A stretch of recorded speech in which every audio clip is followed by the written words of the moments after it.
spreads out and divides into feathers symbolizing the eagle that has flown with every aviator since the birth of aviation.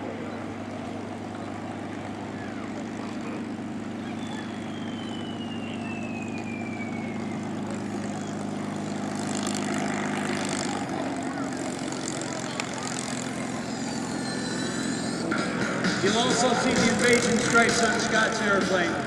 And if you look at the side of the fuselage, you will see the reflection of the individuals who enjoy the freedom that our veterans gave.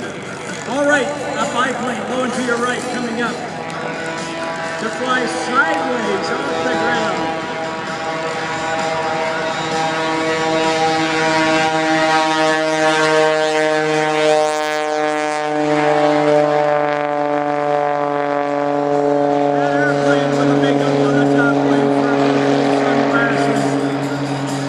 Jason